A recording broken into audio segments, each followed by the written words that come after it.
Hi, my name is Nitin Kapoor. I am a respiratory and sleep consultant at the Queensland Children's Hospital in Brisbane.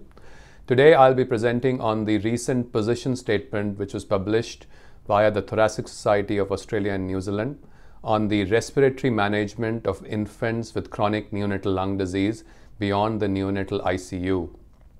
I would be presenting on behalf of a working group, which was a bigger group, which I will introduce later in my talk.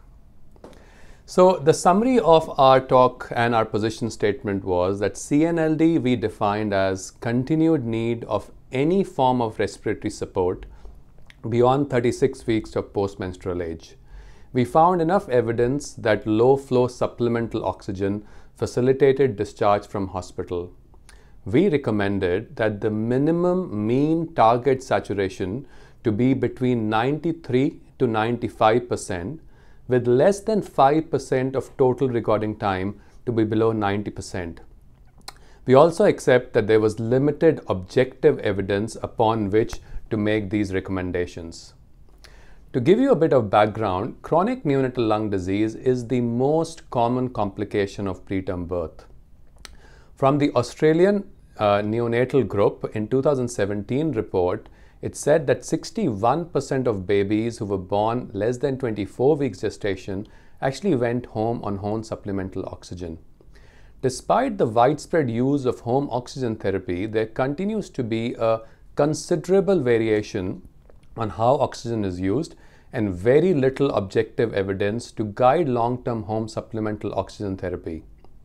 The last Thoracic Society CNLD position statement were actually published in 2007, and they have been due revision since 2012.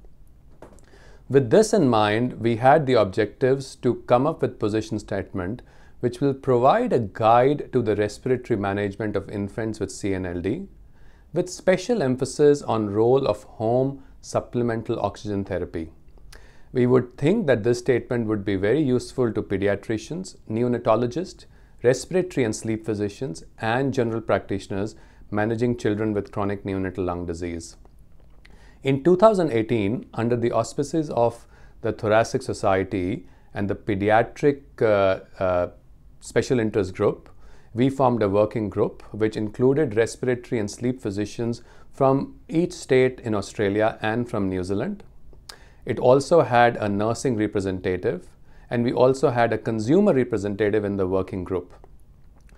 We devised that the following outlines will be covered in the position statement, and each of the working group member was given one topic to do a thorough literature search, as well as devise the position statement and come up with the draft.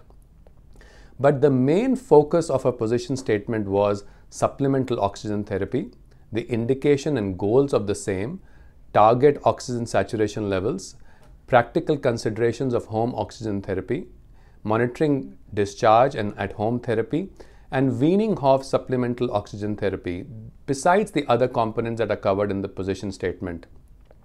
I think one of the highlights of this position statement is that it tells you a step-by-step oxygen weaning strategy where you can devise and take steps to wean oxygen at home.